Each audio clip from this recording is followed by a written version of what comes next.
Louise Blais, Daniel Thibault, Catherine Loubier, bonsoir. Bonsoir. Bonsoir. Alors oui, nouvelle journée, nouvelle menace, cette fois sur les produits laitiers et le bois d'œuvre. Est-ce qu'on aurait dû voir ça venir, Louise Blais? Bien, écoutez, c'est difficile de prévoir là, qu'on est dans une administration qui est dans l'improvisation. C'est clair que cette semaine, il y a eu le ton à monter, à hausser entre le premier ministre et le président. On a l'impression qu'on est dans un rapport de force par rapport à ça, parce qu'on a baissé hier, on a mis une certaine pause sur les biens qui étaient compatibles à l'ACUM.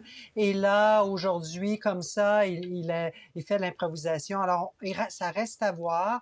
C'est vrai que quand il parle de 250 %, on sait d'où ça vient. Ça fait partie, c'est la gestion de l'offre.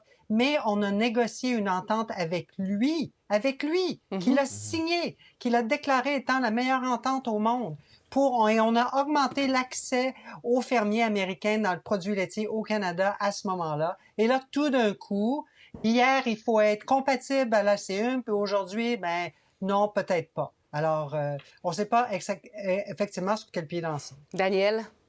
Bien, c'est difficile de se faire une tête parce qu'à tous les jours, quand les caméras entrent dans le bureau Oval, M. Trump dit quelque chose. On s'attendait à ce que ça soit abordé. Il l'avait dit déjà dans le passé. Il avait signalé qu'il voulait avoir davantage d'accès au marché canadien pour les agriculteurs américains. Il l'avait dit, le Canada nous traite très mal sur ce dossier-là. Alors, bon, le 250 %, puis là, c'est sûr que ce qu'il a dans la mire, c'est la gestion de l'offre. Le bois d'œuvre, c'est un contentieux qui dure depuis... J'étais même pas encore à Ottawa, puis on en parlait. Voilà. Oui.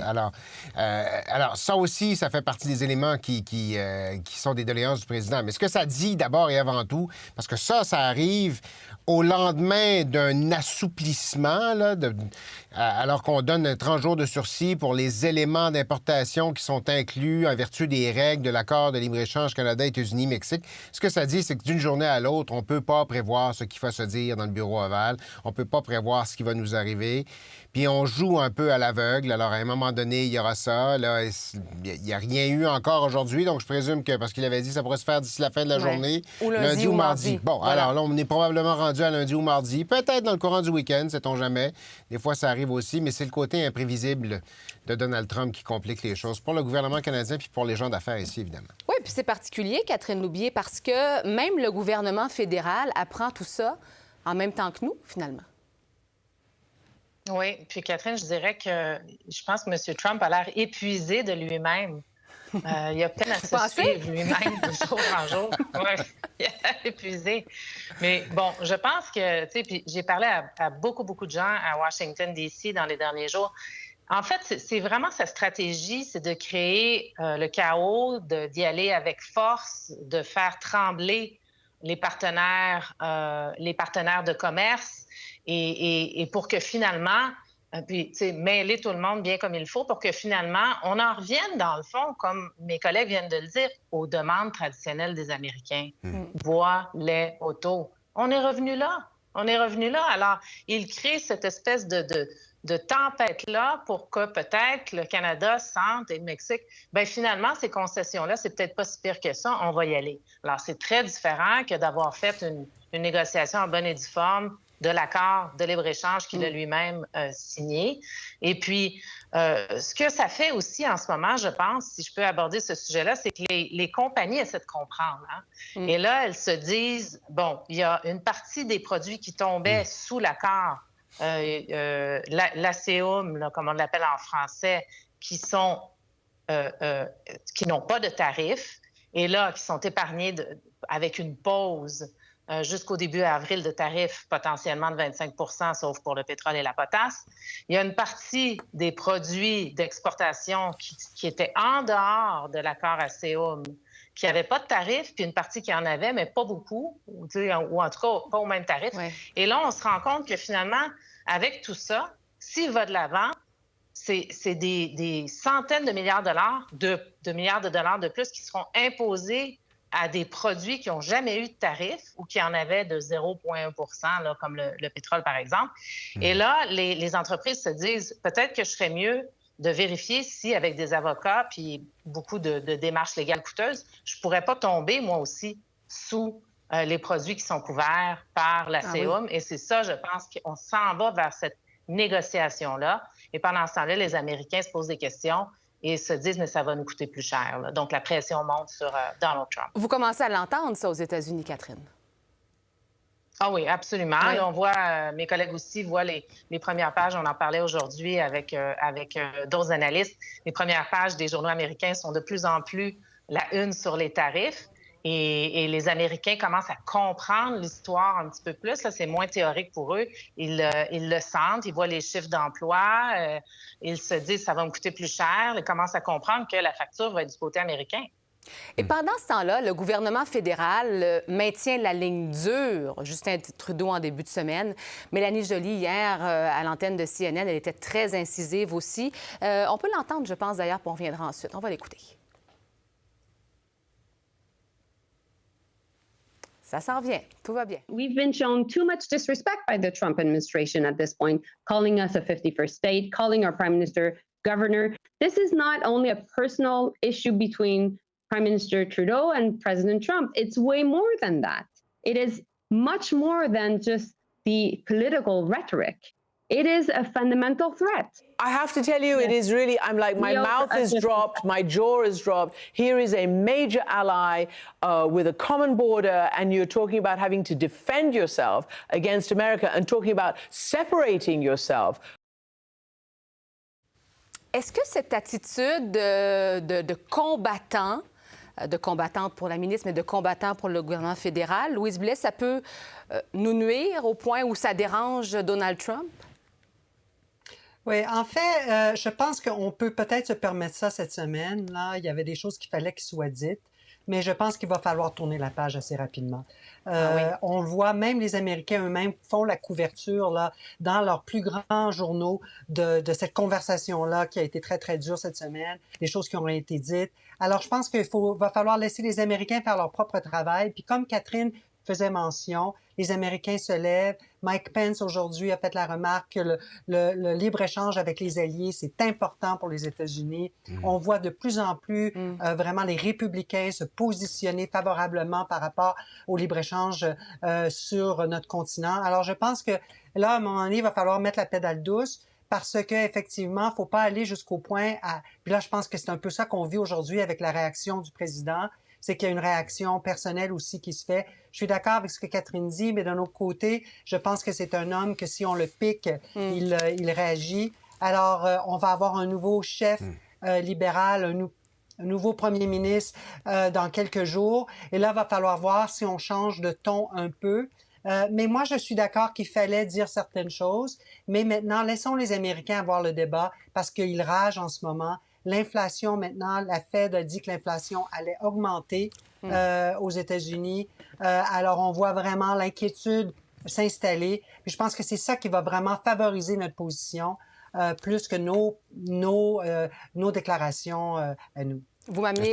Oui, allez-y. Je pense que c'est pour consommation sur deux marchés, hein, ce genre de message-là. Parce qu'il y a un message qui est passé aux Américains. Là. On essaie de renforcer un peu toute la pédagogie que le gouvernement fédéral a fait au cours des derniers mois. Puis on avait l'impression que ça collait pas tant que ça. Puis là, quand les tarifs commencent à être appliqués puis que les milieux d'affaires américains réagissent, là, le message semble percoler davantage. Puis on en parle dans les journaux. Puis on voit la réaction de la Maison-Blanche. Alors, probablement qu'une sortie comme celle de Mme Joly hier, ça a pour but du côté américain de renforcer cette perception-là. Puis il y a aussi, c'est pas innocent, là, c'est Mme Joly que CNN, ça se regarde aussi du côté canadien. Là. Il y a une façon là-dedans de dire aux Canadiens, voyez, on défend nos intérêts, puis on se tient debout, puis on fait opposition à ce message, puis à ce ton belliqueux que l'on entend de la Maison-Blanche. Ça vient titiller la fibre plus patriotique des électeurs, des Canadiens en général, puis ça rassure peut-être un peu dans un contexte où on sent qu'il y a beaucoup d'inquiétudes au sein de la population par rapport à cette relation avec les États-Unis.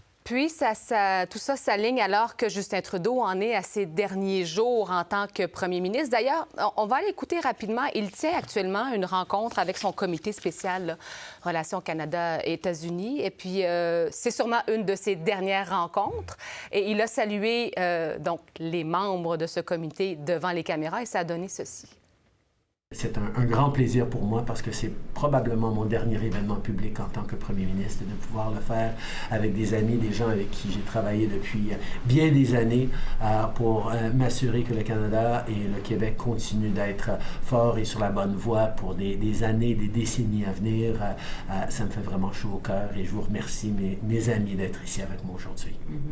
Bravo. Catherine, son remplaçant ou sa remplaçante sera choisie dimanche. Plusieurs analystes disent que M. Trudeau a fini ça vraiment en grand d'être premier ministre du Canada. Est-ce que le successeur, bon, plusieurs voient que ce sera Mark Carney, on le saura dimanche, mais est-ce que la personne qui va le remplacer va pouvoir faire aussi bien dans ce dossier-là ou est-ce que ça va justement faire une cassure puis une nouvelle relation avec le président Trump? Bien, s'il y a une nouvelle relation, ce sera de courte durée.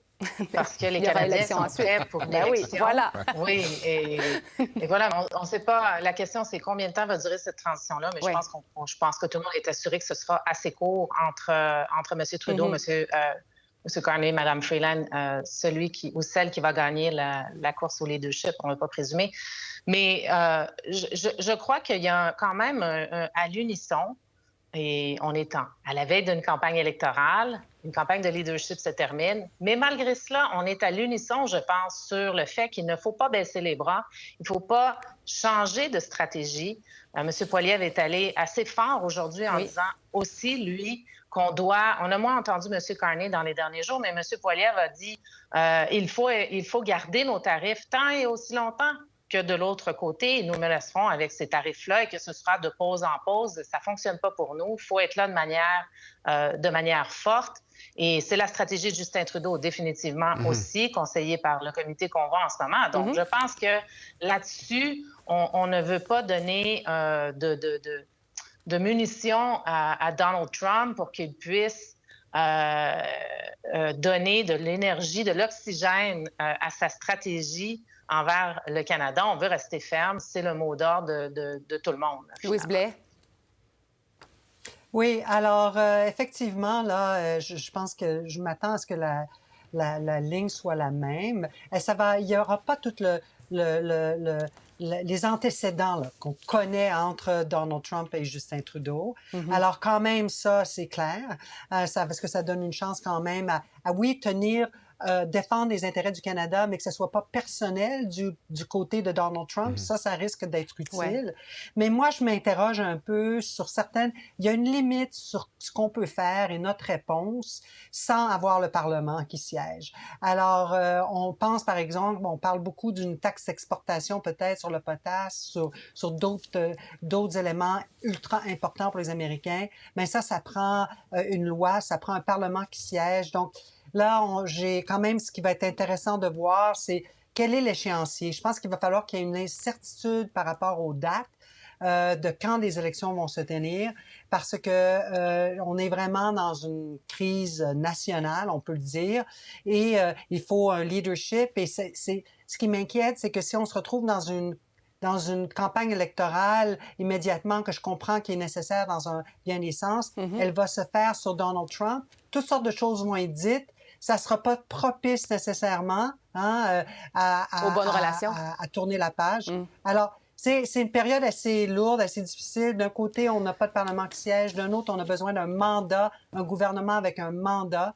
Alors, je pense qu'il n'y a pas aucune situation qui est parfaite, mais il faudrait une certaine certitude sur quel sera le calendrier. Daniel, je profite du fait que vous soyez là pour qu'on regarde un peu à quoi ça va ressembler. Oui. Parce que là, bon, le rassemblement, le choix du chef libéral, c'est dimanche. Justin Trudeau sera là d'ailleurs. Mais il sera encore premier ministre. On ne va pas juste se donner la main et puis ça y est, le nouveau chef devient premier ministre. Comment ça va se passer les prochains jours ensuite? Puis éventuellement, bien sûr, on ne sait pas quand, mais il y aura cette campagne électorale. Bon, c'est ça. Alors, il y a différentes étapes à traverser. D'abord, le vote, là, je regarde du coin de là, il reste 45 minutes avant la fermeture du vote pour les militants libéraux. Alors, à partir de 17h ce soir, tous les bulletins seront rendus au quartier général. Au quartier général du parti. On va les compter, on va les calculer. Dimanche soir, les gens auront fait leur choix. C'est notre préférentiel. Premier choix, deuxième choix, troisième choix. Alors, dimanche soir, ça devrait se passer assez rondement. celui ou celle qui sera choisi va devenir le chef désigné, premier ministre désigné. M. Trudeau doit, après ça, se rendre chez la gouverneure générale. Il faut qu'il démissionne. Il n'a pas démissionné encore. Il a dit qu'il allait démissionner quand le parti lui aurait trouvé un remplaçant. Ça va être réglé dimanche soir. Le gouverneur général démissionne, recommande à la gouverneure générale de faire du nouveau chef du parti le prochain premier ministre. Quand le premier ministre démissionne, le Conseil des ministres disparaît aussi. Alors là, il faut que le prochain premier ministre soit assermenté puis qu'il arrive avec son Conseil des ministres. M. Carney, Mme Freeland, Mme Gould, celle qui sera choisie, est probablement, au moment où on se parle, en train de réfléchir. Ils sont en train de réfléchir sur ce qui pourrait être leur équipe ministérielle. Quand on a réglé ça, bien là, on a un gouvernement. Puis après ça, la prochaine grande question, puis Louise l'a évoqué, il faut mettre un terme à l'incertitude. Il y a fort à parier qu'il y aura une campagne électorale de déclencher plus rapidement que moins rapidement. Sinon, bien, la prorogation prévoit qu'on retourne en chambre le 24 mars. Je doute fort que vous voyez les parlementaires retourner en chambre le 24 mars. Donc, d'ici 2 semaines, il y aura un calcul qui sera fait, puis pour déterminer qu'est-ce qui semble être la fenêtre la plus intéressante pour celui ou celle qui l'emportera. Et on va reprendre un semblant de vie politique normale, probablement davantage à la fin du mois d'avril, début mai, quand il y aura vraiment un choix clair qui aura été fait par les Canadiens. On va se faire une dernière photo des derniers sondages qui sont sortis, puis je vous ferai un petit tour de table rapide ensuite, parce qu'effectivement, ce nouveau chef sera choisi donc dimanche. On a 2 sondages ce matin. Sondage léger qui dit qu'avec Mark Carney comme chef du Parti libéral, vous le voyez, donc 41 pour les conservateurs, 33 pour les libéraux, puis suivent les autres partis. Puis si on regarde le coup de sonde de Québec 125, bien, c'est l'inverse. Mais là, on ne spécifie pas si c'est Mark Carney ou non qui est à la tête du Parti libéral. Mais donc, 41 pour les libéraux et 36 pour les conservateurs. Tour de table rapide. Catherine, qu'est-ce que ça vous dit pour la suite? Bien, écoutez, ça me dit que ce sera une course intéressante entre 2 partis que les Canadiens vont devoir choisir. Mais c'est sûr que dans le cas de M. Carney, il est parti fort. Et là, il est en train de se définir. Il va être confronté à plus de questions, plus d'entrevues. M. Poilievre, écoutez, ça fait des années qu'il est littéralement sur le plancher des vaches à rencontrer les électeurs, à écouter ce que les Canadiens veulent.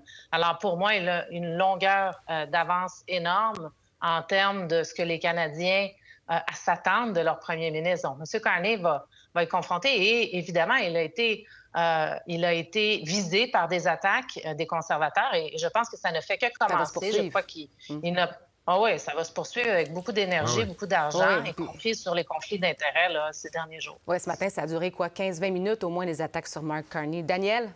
Oui, c'est le bon gars. Ce que ça montre, c'est qu'il y a beaucoup de volatilité. Je suis assez d'accord avec Catherine sur le fait que la valeur que les Canadiens connaissent bien, c'est Pierre Poilievre. Il est sur le terrain depuis longtemps, est parlementaire depuis plusieurs années, chef du parti depuis 2 ans. M. Carney a l'avantage d'arriver... Les gens ont retenu son CV. On le connaît comme l'ex-banquier, l'ex-gouverneur de la Banque du Canada, l'ex-gouverneur de la Banque de Grande-Bretagne. Et dans le contexte actuel, probablement que le petit avantage qu'il a, ou en tout cas la petite carte qu'il peut jouer, c'est sur l'incertitude des gens par rapport à la relation avec les États-Unis, toute la question économique, puis est-ce qu'il peut amener une espèce de sentiment de réassurance. Je vous dis pas que ça va fonctionner, mais je pense que c'est probablement ça qui va tenter de jouer tout le long de la campagne. Est-ce que ça va fonctionner pour lui? Bien, ça, c'est la grande question. Louise Blais, en terminant. Bien, c'est l'effet Trump, hein? C'est clair là, qu'on se retrouve là, dans des chiffres qu'on n'aurait pas imaginés il y a même un mois. Alors, tout peut se passer dans une campagne électorale au Canada, on le sait. Alors là, c'est vraiment avoir l'humeur des Canadiens, leurs priorités. Et bon, on va avoir la réponse d'ici quelques mois, certainement. Louise Blais, Daniel Thibeault, Catherine Loubier, merci beaucoup. Plaisir. Au revoir. Bonne fin de semaine.